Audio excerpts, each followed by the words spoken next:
I'm Al McFarlane. Welcome to Conversations with Al McFarlane. Today is Monday, August 22nd, 2022. I'm glad to be here and glad to have you along as well. Monday, we call it governance from the neighborhood level or governance at the neighborhood level.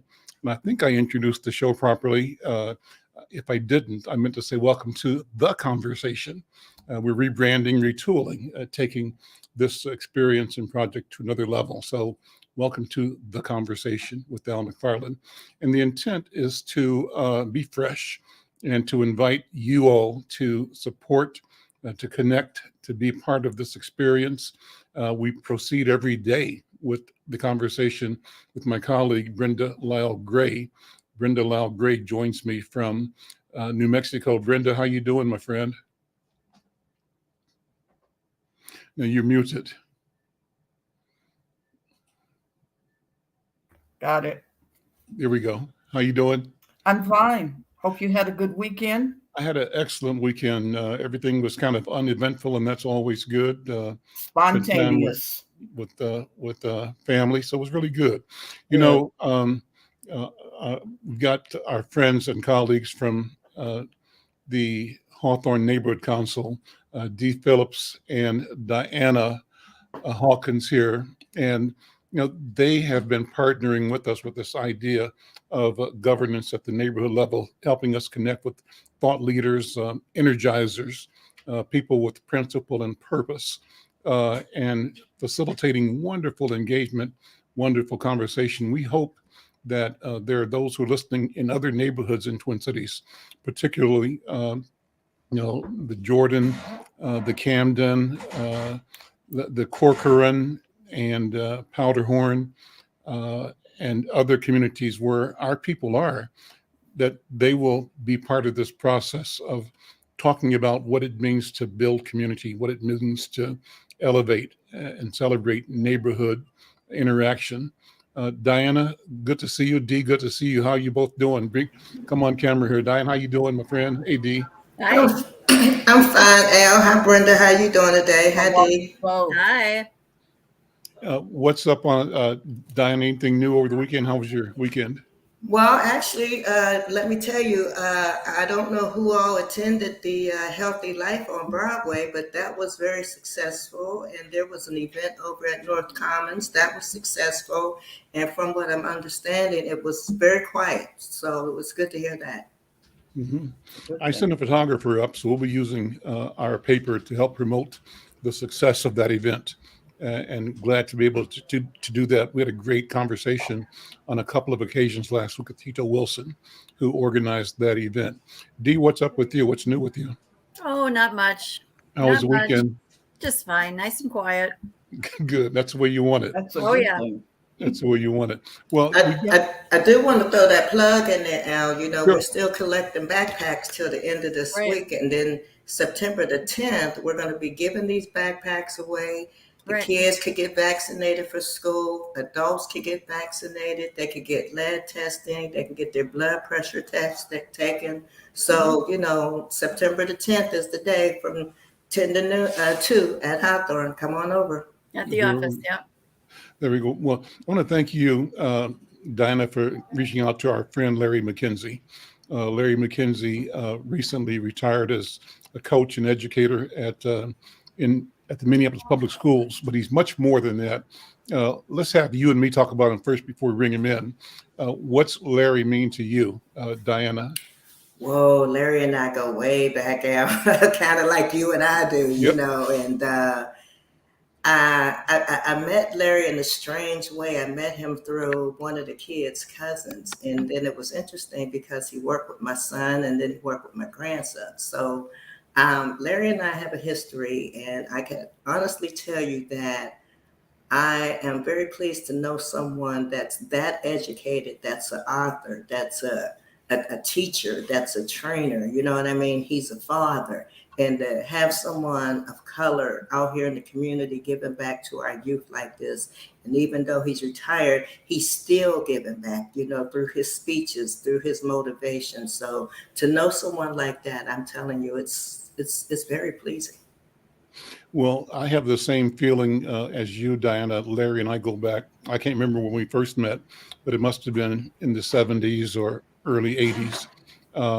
And I've just known him as you say, an educator, an organizer, a community leader, as an elder, as a motivator, and as a man of principle, a man of vision, who, among other things, envisioned what championship could mean for individuals and for community, for our schools. And he's produced championship teams out of North High School.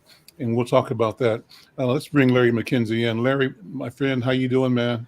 I'm well and honored to be here and pleased to be in the company of such great people. As you both said, Diana and Al, we go way back. Al, and you're right, early 80s. And I think he was somebody who meant a lot to me, John K. Cameron, that introduced us back. Right.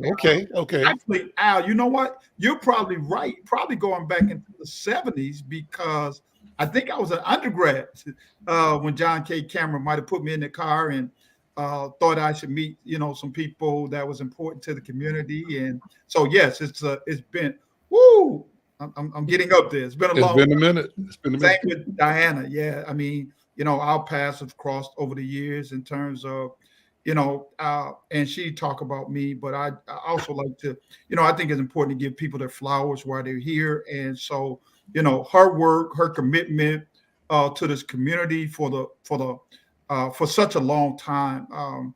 It's a lot of people that say they care. They talk the talk, but it's a difference when you see people who actually walk the walk. And I know the love for this community, and I know the work that she's put in, and I know that it hasn't always been easy. And so what they've done with the Hawthorne Huddle in terms of bringing leaders together to try to make this a greater community for those of us that live in North Minneapolis, I'm tremendously honored to be in you all's company. Well, let's do this. Let's start by talking about John Cameron, since he introduced us, and it's always good to hear someone's name who was our connection and kind of why we know each other and how we knew each other. John Cameron was my insurance man. He sold me insurance. He worked for Prudential, and I had insurance off and on over the years, and I would not pay attention to it. I never understood really. I was young and dumb. And had that invincible mindset where I said, insurance is for the chumps. If you think that that you're going to be a loser in life, you buy insurance now because you're betting on your lack of success in the future. And so I was arrogantly stupid. I really was. I mean, just dumb as dumb can be. And I'll go back one step further. There was a brother who owned an insurance company, Glover Insurance. Yeah. That's the guy that I owe the most huge apology to, because he approached me before I met John Cameron, and he was the one that I acted stupid in front of, saying in a contemptuous way, I'm so smart and I'm so important and so full of it that I don't need insurance. Boy, was I stupid. And so it was later, some years later, that John Cameron came by and looked at me and said, yeah, you a real fool, but I'm going to educate you. I'm going to spend some time with you. And over time, step by step, walked me through an understanding of what it means to be a responsible human being, and how insurance and using the strategies and philosophies of insurance played into everything I was doing, wanted to do, and was trying to do, and how that set me on course to where the policies I have now are policies that John Cameron hooked up for me way back 30 years ago now, and so I'm grateful for him. So and he invited me to events as well. But talk about John Cameron for you. Well, in all honesty, I would not be sitting here if not for John Cameron. I met him when I was 19 years old. And I tell people, I mean, at the time, coming out of Miami and going to school over in Wisconsin, River Falls, I was the kid that I now coach. I was an angry young man with a chip on my shoulder, primarily, to be honest with you, because I like to tell people, Al, I grew up in a two-parent, single-family household. My dad worked 3 jobs all my life, so he really didn't get a chance to see me play basketball or show up to any events or things that I have. Even though Christmas time, the Christmas tree was always full, or as a family, we took vacations and did all of those kind of things. But it wasn't the material things that I was looking for. It was some of his personal time. And so John Cameron became like a surrogate father to me, and got me all the way through college as a mentor, constantly pouring into my life. And I like to tell the story is, a lot of what I've done as a coach is simply me trying to find a way to pay him back. And I say this, Al, so my first job was with Prudential as well, because of John K. Cameron. But this man literally put me in his car. He drove me to every single interview that I had. He taught me how to dress. He taught me so many things. But the essence of the story is this, is that anytime we went out to lunch, anytime we went out to dinner, he never allowed me to pick up the tab. Never allowed me to buy him a Father's Day gift. Never allowed me to buy him a holiday gift. His comments to me was always this: Mac, all I want from you is when the time comes, I want you to allow other people to stand on your shoulders the way that you stood on mine. And so what I do today is just a way of me trying to pay back John K. Cameron for everything that he did for me, as I stood on his shoulders for quite a number of years. So I'm just trying to pay back a man that allowed me to stand on his shoulders. And now I'm providing that opportunity to other young men and women to do the same, to stand on my shoulders the way that I stood on his. Sean Lewis has put a note in the chat here with a URL, https://coachmckenzie.com. Maybe, Vosh, you can pull that up and we can go into that over the course of the interview. And for those who are listening on any of our social media platforms, if you've got a mentorship story, a relationship story that this conversation relates to, we'd love to have you involved. Vosh is going to put in the StreamYard URL as well, and you can log in and he can talk with you or chat with you offline. That if your story is one that we think would be appropriate and consistent with this conversation, we'd love to bring you on the screen in this conversation. And so Larry, it's about you and me sort of testifying about the role of having elders in our lives. And we both focused on one man, John Cameron, but I know the truth of the matter is we both have been influenced by a lot of people. And you started off talking about your, being a product of a two-parent household, but still a single-parent household because your dad worked so hard. Talk about your family. I love this conversation because I ask my guests, my friends, to deal with the question of lineage. How far back do you go on your mom's side, on your dad's side? And what is your sense of all of the ancestors that have poured into the generations in front of you that have poured into you to make you the Larry McKenzie of 2020? So Al, there's so much there.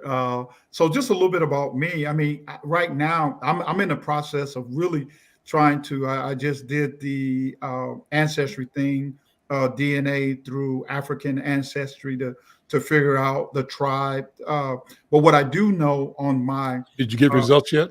I'm waiting on my results right now. I did ancestry, and I did 23andMe. I did both. But go ahead. Okay. And so, but what I do know just through my own research, going back on my father's side that my grandmother, who happened to be Olive Wright, her family was so my grandmother's from Eleuthera in the Bahamas, and my grandfather's from Cat Island in the Bahamas. And so as a Wright, her family was owned by the Wright brothers, who had a summer plantation in the Bahamas that they would bring slaves from South Carolina over to the Bahamas.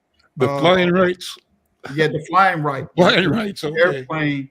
Yeah. So let me just say something quickly here. You know, that's so amazing how our families connect. And you saying that those people were the ones that were the owners of your family. And that blows me away, but it shouldn't. And it reminds me of the image of your friend and mine, Saluki Fardon. Remember, you know Saluki? Yep. The drummer, right? Photographer. So Saluki's grandparents forebears include Robert E. Lee. Yeah. Robert E. Lee, the head of the Confederacy, General Lee. Isn't that amazing? Yeah. So go ahead. So my grandparents came over from the Bahamas, and my grandmother was one of the oldest, and so kind of they had this thing going, which we don't do anymore, but every 90 days, so one of the siblings would come over and get situated, and stay kind of in what you would call the family house, and find a job, and then move out, and then they would help support the next person that came over until eventually, not all of them came, but for those that desired to come to the States, came over. So my father was first generation U.S. On my mother's side, I always like to say that your father was born here or born there? My father was born in the U.S. So yeah, okay. Know that there's some Native American blood on my mother's side. My great grandmother was a full-blooded Cherokee Indian, and the thing I always like to talk about, like my grandmother had a second grade education. My grandfather never went to school a day in his life. Both of my parents, after some struggles, and I always say my parents met on the campus of Florida A&M University. They left because they had a little challenge of me coming along, and so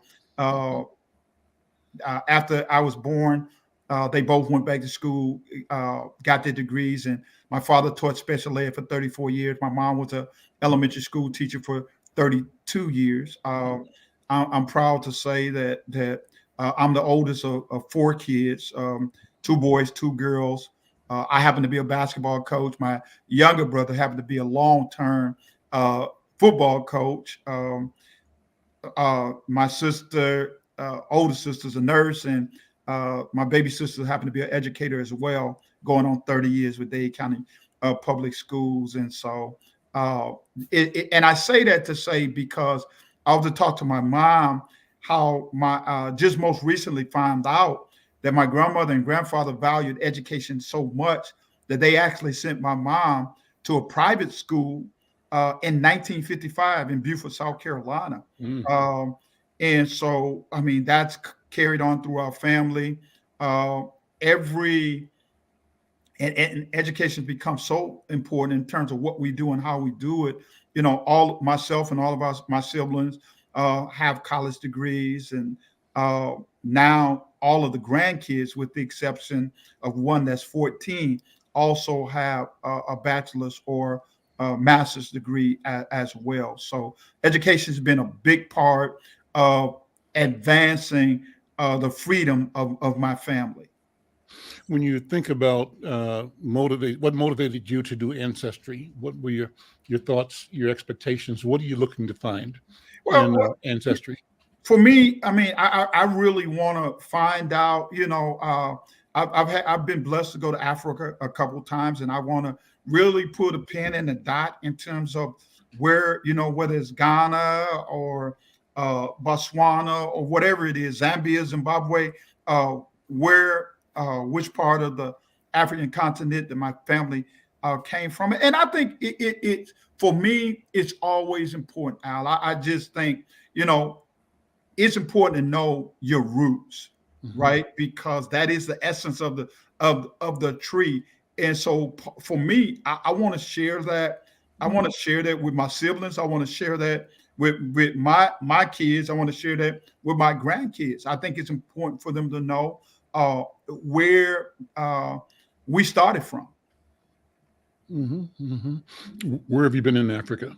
Oh, I've been blessed. I've done. A few years back, I spent 6 weeks. I was in Joburg. I've been to Cape Town. Spent a significant amount of time in Gaborone, Botswana, Zimbabwe, Zambia. Over the years, I've, in this coaching thing, I tell kids, I mean, you use the game or you allow the game to use you. And basketball have blessed me, and so my trips to Africa have been going to do coaches clinics and camps all around the world. So Europe, Africa, I've been blessed to use this game to give me those opportunities.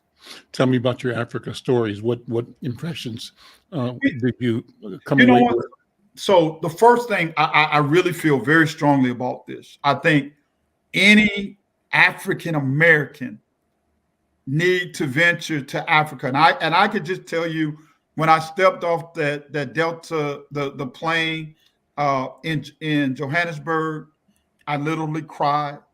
I felt the spirit of my ancestors. And so for me, just the experience of seeing so when especially like my Bahamian family and spending time in the Bahamas, and I could see the connections. I could see the connection to the lineage of my family as I saw those mothers walk down the street with the baskets and all of those kind of things, because it's a lot similar to as a kid of what I saw in the Bahamas. The food that I ate, the rice, the beans, and all of those kinds of things I could relate to. But the thing that I tell people, my biggest African story is, prior to going to Africa, I honestly thought that I couldn't live without television and, more importantly, ESPN, right? I had to know what was going on. But to be in the country, and, the greatest experience was going out in the bush, really going out and seeing how the people are still living, even in this 21st century, using the restroom in a hole, using leaves, just all of those kind of things. The different food, when you talk about real organic food coming from the fields and all of those kind of things. And the greatest, one of the biggest stories, Al, I was doing a basketball camp. And a lot of times, our kids, they got to have the latest and the greatest. And we're doing a basketball camp, and it's in a dirt field with the basket. And there's two young ladies that came out, and they were sharing a pair of socks.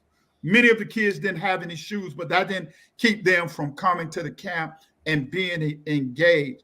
And so these young ladies, they had, one had on the right sock, one had on the left sock, one had on the right shoe, the other one had on the left shoe. And so they each had on one sock and one shoe in the basketball camp. And I just stood there and I cried. And so for me, to be honest with you, so we had taken a lot of extra shoes and uniforms and T-shirts and all of those things with us to give away. I literally came back with an empty suitcase. We gave away everything that we had on our trip to Africa. But it was just, and I said that, I say this too, having lived and worked in North Minneapolis, I think our kids need to have those experiences, because for all of those that think North Minneapolis is tough and rough, all you need to do is go into the bush and see how those people are living. But they live and they walk with pride. I mean, we have all of these ideas about Africa. I didn't meet a single kid out that didn't speak at least 5 languages. And so I was impressed with that. The kids that do get a chance to go to school, they pay for it. it's not a right. It's a privilege in Africa in terms of education where I was. So, I mean, there's, you know, I mean, and I often say this now, I mean, we look at our situations and we think about how bad it is. But until you get to see some of the places and spaces that those folks were living in, I was with a team and we took the kids to a pizza place. And there was a young man just standing there watching us eat the whole time. And we finally invited him over to give him a pizza. But as we got done, the food that was thrown away, he went into the garbage can to get that food. Hit both of his parents. He was taking care of both of his parents who was HIV infected. So they could not take care of themselves. And so he would appear daily at the restaurant to get the food that the people threw away to take home to feed his family. What a story. What a story. So it says something about how both resilient, but how difficult it can be, but how resilient we are wherever we are around the world. Larry, let me ask you to think about Larry McKenzie at age 5, age 4. How did the world look when you first became aware of the world? What was it like? And I want you to reflect on your life at signature points, from being a 5-year-old to, you know, a middle schooler, to a junior high, to a high schooler, to a college, a young adult, and you know, to being an adult and family. So look at the segments of your life. Let me bring in my colleague Brenda Lyle-Gray and introduce you. Larry, Brenda, Lyle-Gray, and I were in kindergarten together. We both went to kindergarten in Kansas City, Missouri. Sat in the school we were going to go to for kindergarten was in an integration fault line, and it was the last year for the whites, the first year for the blacks moving our community to that part of Kansas City, and the whites in anger burned the school, so we couldn't go there, and instead we ended up going to school in a dance hall. Brenda, meet my friend Larry. Hi, Larry, how are you? Nice to meet you, Brenda.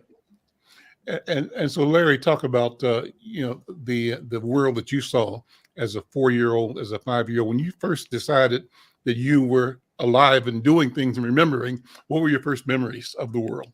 So, Al, I can tell you. So, I was born in. You know, I tell the kids all the time. I was born colored. I've been black. And now I was born colored. I was a Negro, black, and African American. At 5 years old, I grew up in I was born in a historical neighborhood in Miami called Overtown. It was the black community. It was, you know, as people talk about Black Wall Street. So I was born in, at that time, the only black hospital in Miami. And I'm gonna be honest with you, Al, I didn't really see people of other colors until, you know, in my world, in terms of recognizing, until I was about 12 or 13 years old. One of my most painful experiences in life that I always talk about, Al, I remember being 9 years old, walking downtown Miami with my father, educated black man with a pocket full of money. Me being 9, my sister being 7, we walk by Woolworth Cafe and we look inside. We see Caucasian people sitting on a stool, eating lunch, having food, and we tugging on my dad to take us inside. We're hungry, and didn't know what it meant at the time. But there was a big sign in the window that said, "No colors allowed." And I always say, you know, to this day, Al, and most recently, my mom, who's now 84 years old, I asked her, I said, "Mom, you know, if there's one question I wish I would have had an opportunity to ever ask my dad, like, what did he say that day when he came home?" I just could only imagine, you know, I mean, because the feeling of not being able to be a full man that day, 2 kids, hungry, you have the money, but you can't take your kids to sit at the counter. So that was one of the most painful experiences that I had growing up. I remember, as a kid going to the Capitol Theater, all black theater. Sometime we had company with might have a mouse or a rat or two that you have to share your popcorn with. But that was just the way of life in the community. And we would eventually move from Overtown into the James E. Scott projects. And then I remember in middle school as a 7th grader going to Dorsey Junior High School. And, for us, everything was fine. We had the portables and all of those kind of things. And a lot of the teachers and administrators that taught there knew my parents. And so we're on spring break in 1971, spring break in April, and they close our school down. Mm-hmm. And we go back to school. We're now being bused from Liberty City to North Minneapolis, to North Miami, and I'm now attending Thomas Jefferson Middle School. Mm-hmm. And so that was my first real taste of integration and all of those kind of things that come along with that. In the meantime, part of my growing up, when you talk about the 5-year-old, my mother grew up in a small town, 4,000 people, Walterboro, South Carolina. And just to mention the name of Strong Thurman, who was the senator at that time, brought fear amongst the Black people. I remember struggling as a young man because my grandfather often had to respond to the folks that he worked for as Mr. Yes, sir, no, sir, why they call him by his first name, Willie. Mm-hmm. And I remember actually at 14 years old getting in trouble because I asked him in front of the wrong people, like, Granddad, why they're calling you by your first name and you're older than them? Because, we had been taught to respect our elders, and you didn't call people by their first name. And so having those experiences, going to the hospital in Walterboro, South Carolina, in the Black side and the white side, not being able to literally, again, I grew up in the tail end of the civil rights movement. So, not being able to drink out certain water fountains. I mean, all of those things existed in South Carolina. And so, that was all part of my experience and pain as a child. But the one thing that I tell people, Al, that, for me, that one of the things that my father was really into, he made us read. He made us read. And so he was always making sure that we understood that our heritage was much greater than what they told us that existed, was just about slavery. Mm-hmm. And that's one of the things that I really appreciated my dad for, because he talked about the history and we knew about the greatness of reconstructions and some of the Black townships and things that existed in Florida, and Black businessmen. I'm Dr. Johnson, my doctor who brought me in, you know what I'm saying? So, within minutes, I saw a Black man who had navigated the system to become a medical doctor.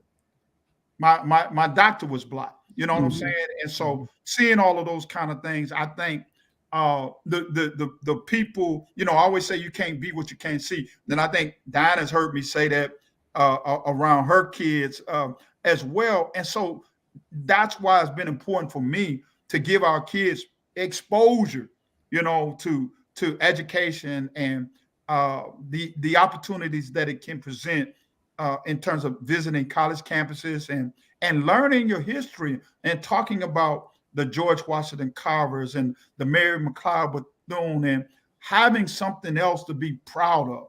And that's the one thing I always appreciate my dad giving me, that I really could walk around and feel good about who I was, because I understood the greatness of being a Black man. So when you went from an all-Black school, your junior high, into a white school, what did you discover? What did you find out? that all was not equal. You know what I'm saying? Because, and I'll never forget, like, when I was at Dorsey Junior High, and we, taking showers and stuff like that, and the rust coming down the wall and those kind of things. I mean, we just thought that was how it is. So you go and you see better facilities. Now you got an opportunity, different kinds of book, much larger footprint in terms of what the school looked like. So, I mean, in a way, it was eye-opening too, because even in the community, as you saw the houses that existed and all of those kind of things driving in, there was large shopping centers and all of those other kinds of things. So it began to open my eyes as to what was the possibility. As I talked to some of my white classmates, and they talked about, their mom or dad being lawyers and owning businesses and all of those kind of things. And every now and then being invited to a party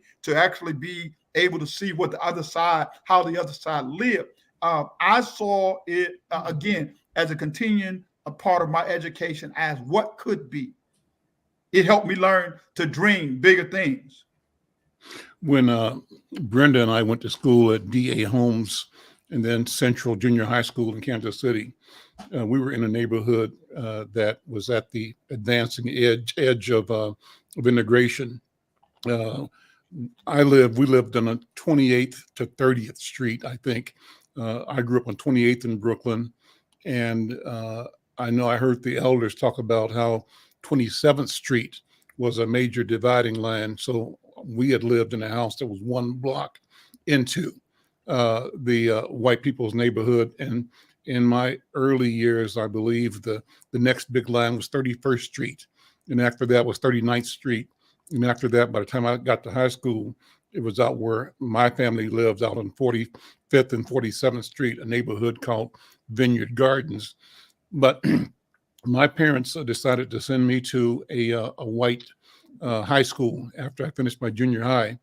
And Coach, the one thing that I remember was, first of all, was the assessment that white people are not that smart. I was not impressed.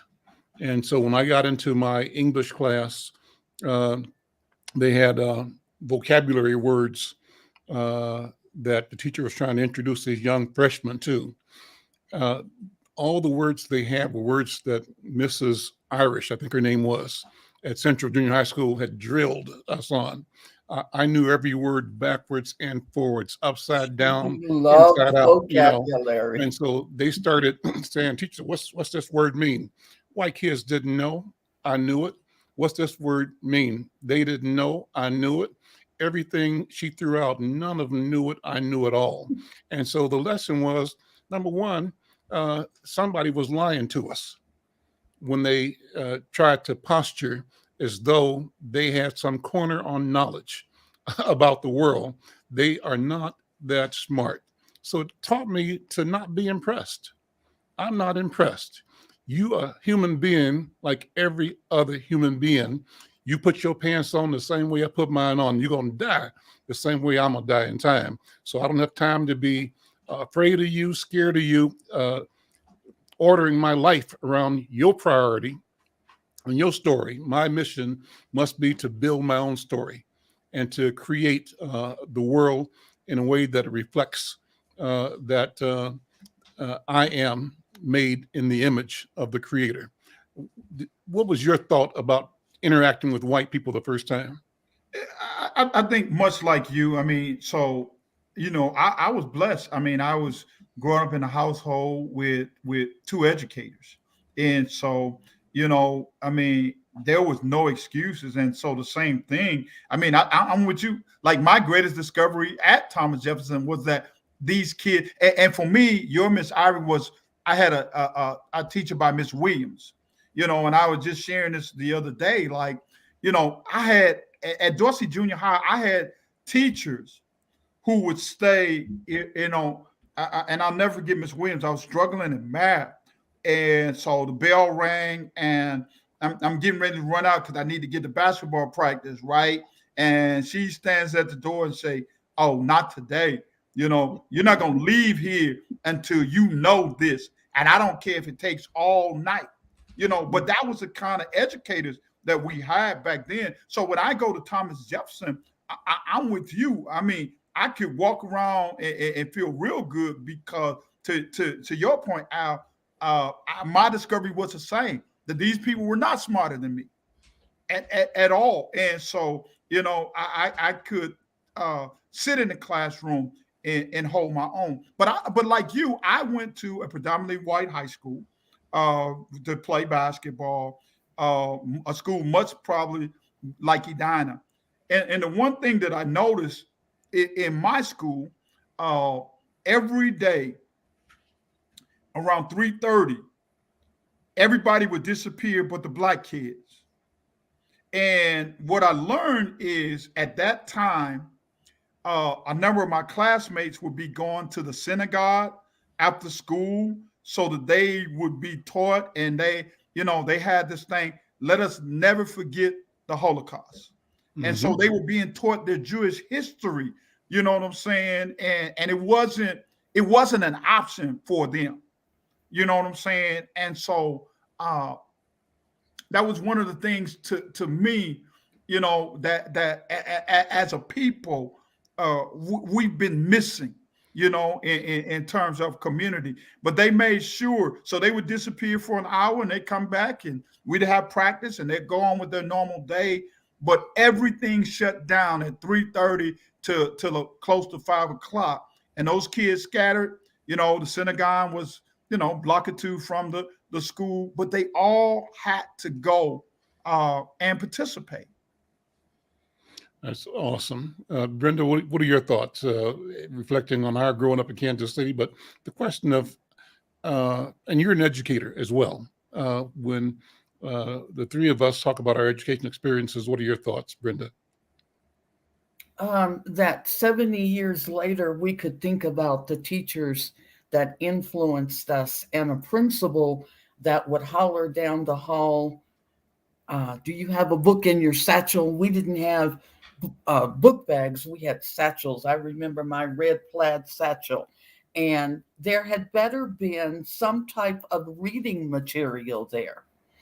And, I know I can just remember the teachers. I can remember their smell, their dress, it was so personable. And their expectations for us were so high. We weren't expected to fail.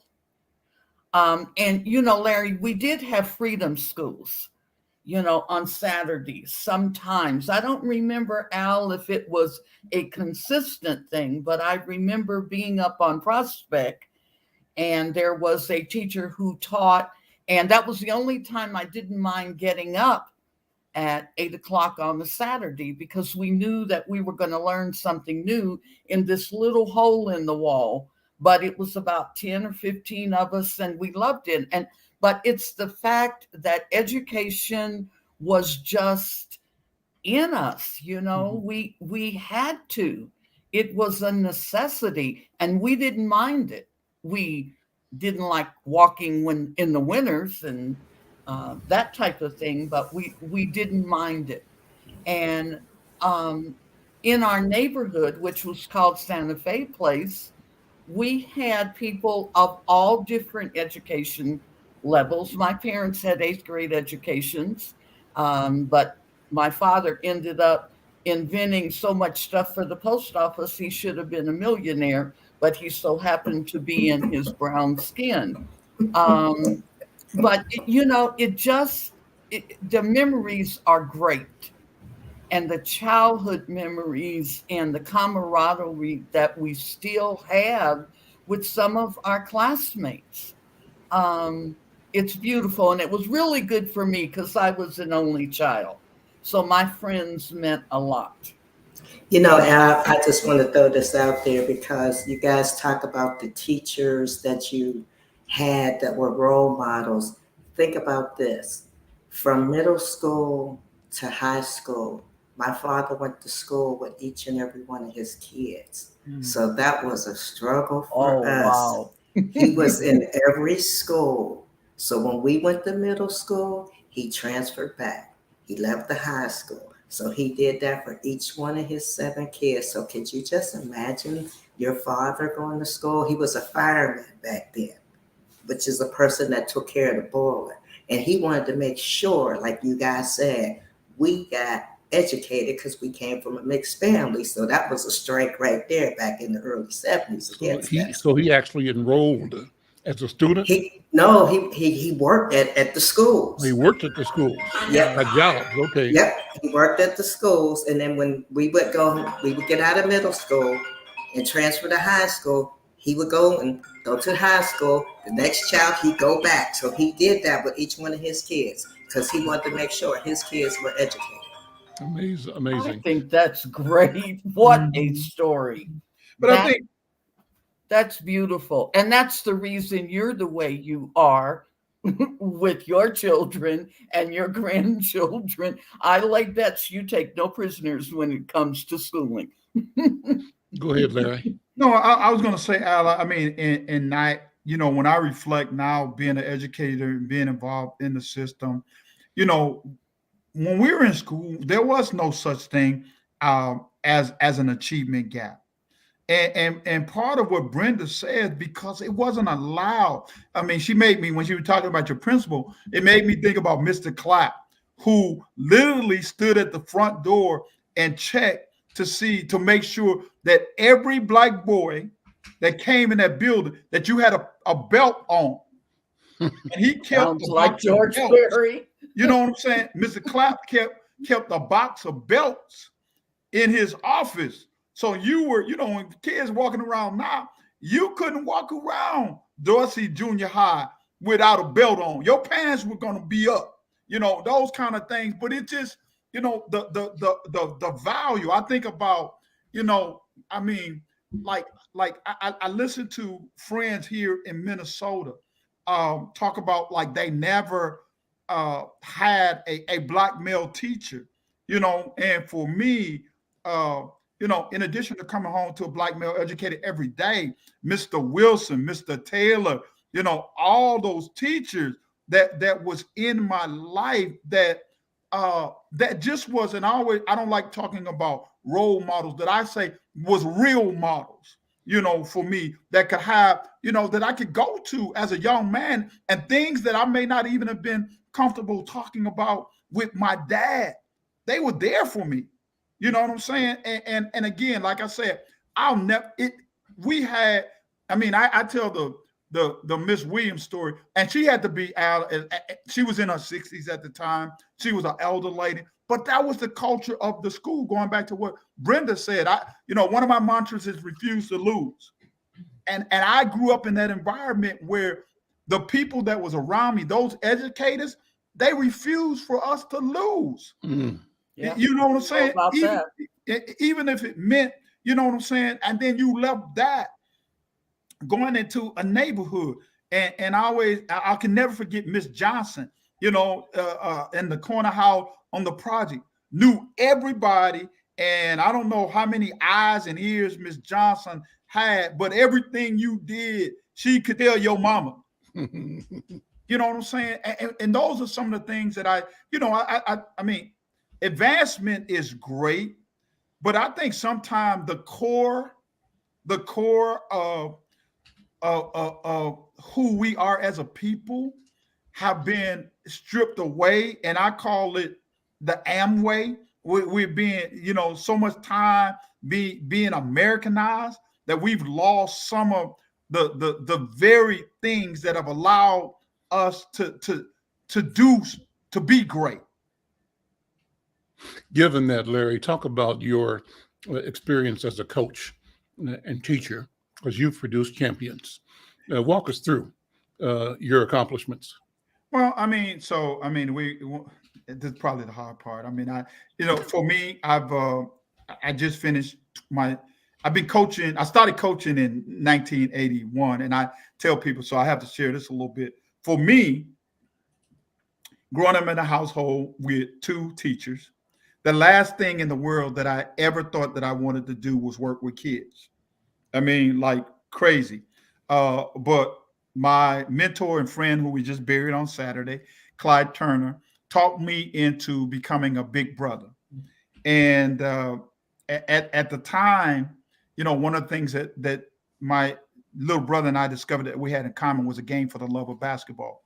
So Jules is walking through his middle school, and he overhears the principal and some other folks talking about not being able to have a basketball team that year. And so what does he do? He volunteers his big brother. So that would be the start of my coaching career. I had become a big brother, expected to impact the life of a 13-year-old young man, and my life was forever changed. So I would fall in love with coaching and go on to coach high school basketball. Spent the early years, I was the first coach in Minnesota basketball history to win 4 consecutive state titles. I was the first coach to take 2 inner city schools to win multiple titles, won 2 titles later at Minneapolis North, a total of 6 state titles, third most in Minnesota State High School League basketball history. First African-American to go into the Minnesota Basketball Coaches Association Hall of Fame. But what I'm most proud of is this: in 24 years, when I went to coach at Minneapolis Patrick Henry, the graduation rate for African-American males was 28%. 28%. And I always say that those kids had a greater chance of going to prison than going to college. Over my 24 years as a coach at Minneapolis Patrick Henry, Academy of Holy Angels, and finishing at Minneapolis North, I could tell you that I had 100% of my kids graduate on time. On time. When I left Patrick Henry, our team GPA was 3.4, with 5 Black boys as National Honor Society students. When I left Minneapolis North, I can tell you that our team GPA was 3.5.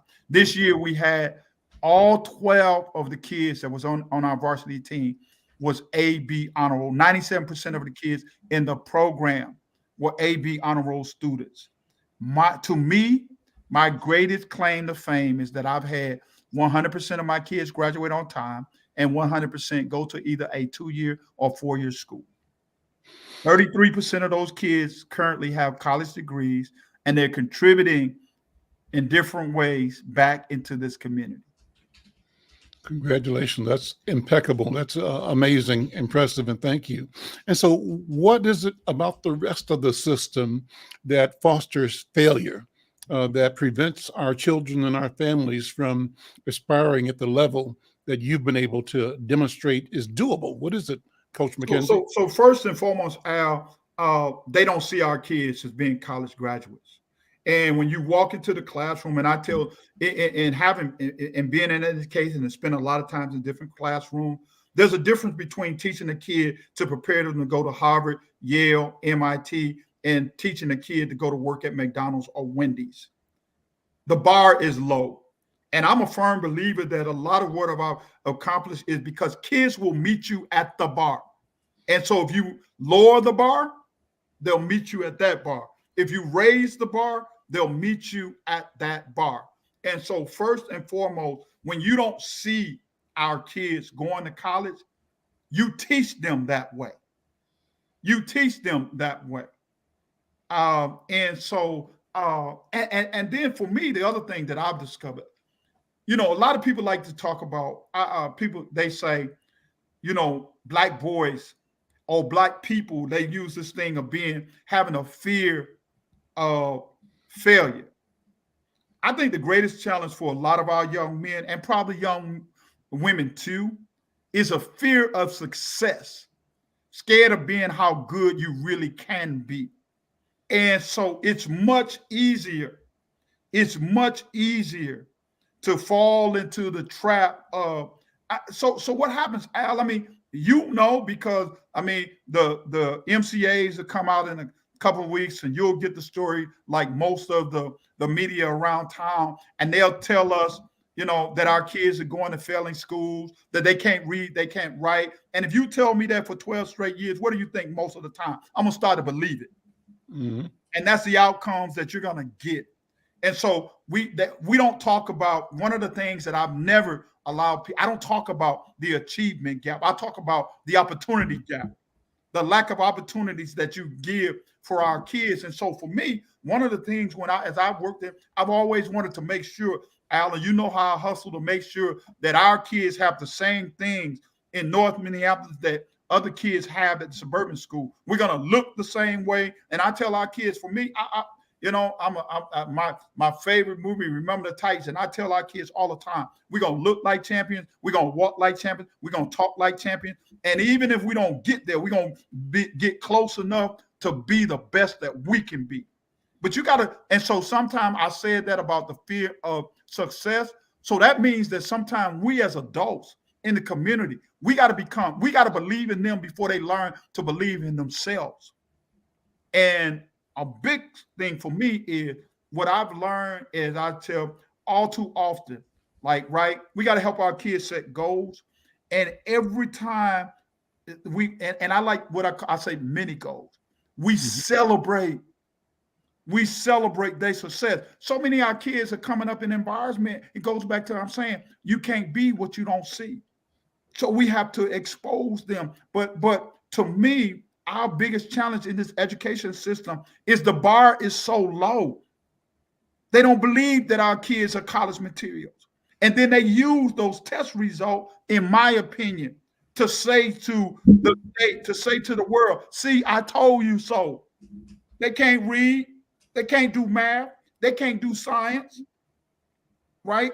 And so the young teachers that are being educated by the broader system, they go into those classrooms believing what they've read or been told, that our kids are incapable, right? But again, and so I've seen, young men.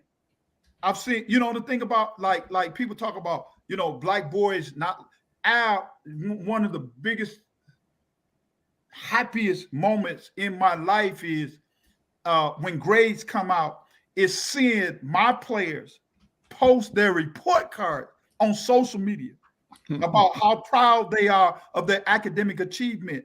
Wow. And why? Because we've made it a part of the culture that it's okay to be smart, that you can be, that living out the true meaning of being a student first and an athlete second. But in my opinion is right now, unfortunately, the people that, many times, I walk into the classroom, they let kids put their head on the desk. They feel sorry for them because of their situation. You know what I'm saying? We didn't have that. We talked about the educators that was in our life. That was unacceptable. I know you had a rough night. And I tell kids all the time, and I say this without, I'm searching for the word, but without any apologies. Mm-hmm. I know my grandmother told me that there's nothing new under the sun. Mm-hmm. Right? So no matter what your situation, you're not the first one. You're not the first kid that don't know his daddy. You're not the first one on welfare. You're not the first one that's living in a rental house. You're not the first one that don't have a car. So let's get rid of the excuses and let's get us a plan on how we're going to change your life and how you're going to change your family life. That's been my motto in terms of the way I approach it and I believe that you can do it. First thing I tell, Al, I have this thing when I walk into a room with young people, I say this. This is what I say. If I could change your mind, I could change your life. This is the greatest computer that's ever been invented. And the maker of this computer is a perfectionist. So that tells me that there's nothing wrong with the hardware. It's the software. It's what's being put in, the programming. And if you allow me to change the programming, I could change your life. Well, it seems to me it's a question in part, Coach McKenzie, of demonstrating the connection, the truth that you discovered as you visited the continent and that is that every child speaks 5 languages, right? And so if a child can speak 5 languages there, they can speak 5 languages here. And those languages might be literal spoken languages, but they might be the language of music, the language of science, the language of medicine, all of which are languages, right? And so the capacity exists, but somehow we have to ensure, as you are doing, that we recognize this capacity, this innate ability, the native genius of every child. Speak to it and call it forth. Call it forth, address that, and operate at that plane with every child. What do you think? I 100% agree with you. You know, I use this. I mean, when I get an opportunity to do some professional development, I often go around the room and ask the teachers that don't look like us to say, if I was to give you a lump of coal, what would you do with it? And many times they respond, I don't know. And I tell them that that's what happened every day when our kids walk into their buildings. They're like a lump of coal. And if you know coal is dark, it's city, it's combustible. So sometimes you're going to have some behavior problems and all of those kind of things. But I also know through my own personal experience of 40 years of pointing to the life of Black boys and Black girls, that if you create a system, that they also have the potential to be diamonds. They have the potential to become that lump of coal that you don't know what to do with, has the potential to what you just said, to be a doctor, to be a lawyer, to be a politician, to own a newspaper, to be a great coach, all of those kind of things. But again, it's how you see it. Larry McKenzie, thank you, brother. So good to see you. What a wonderful conversation. And congratulations on your retiring from this career. What's your next career going to be? What's the next step for you? Well, you know what? So right now, I'm finishing up a master's degree. I'm working on a couple books. And what I'm going to do from here, I'm going to take all this wisdom and knowledge that I've acquired over the last 40 years, and I'm going to coach coaches. I'm going to duplicate and replicate and create other Larry McKenzies and Laura McKenzies, but I'm going to coach coaches. Getting ready to ask, how do we clone you? That was my last question. I raised 2 athletes as a single mother, and I know.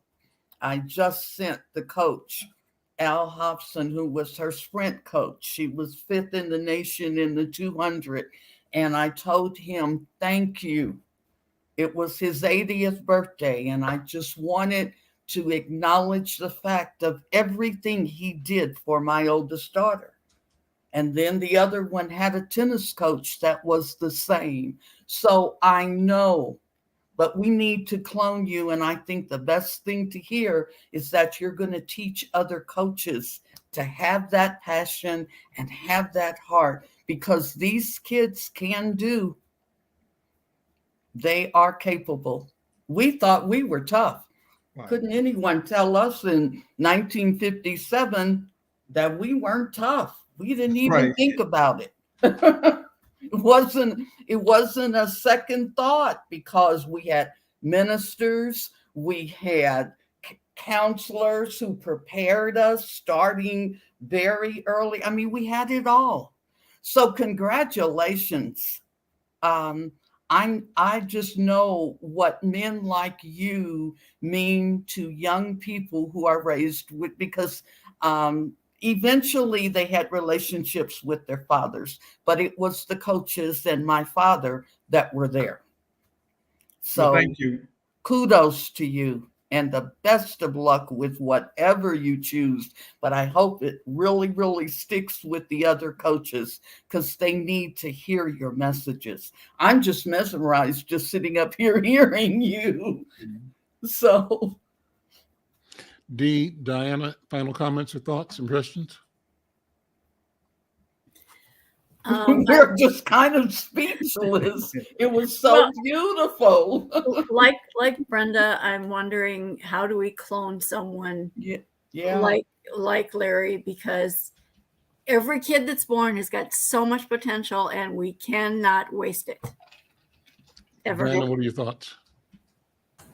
I just want to say, my friend, thank you for coming on the show today. And I know this is not the last that we will be hearing from you. you will be out here. We will be calling you. Oh, yes, So pick up the phone when you see my phone number. And Diana, thank you for your story of your father. Yeah. That was phenomenal. Yeah. No What a problem. man. Yeah. What a man, what a man, what a man. Yeah, no problem. Brother Larry, thank you, man. We'll see you. I'm Al McFarlane. We'll see you all tomorrow. Take care. Bye-bye. Thank you.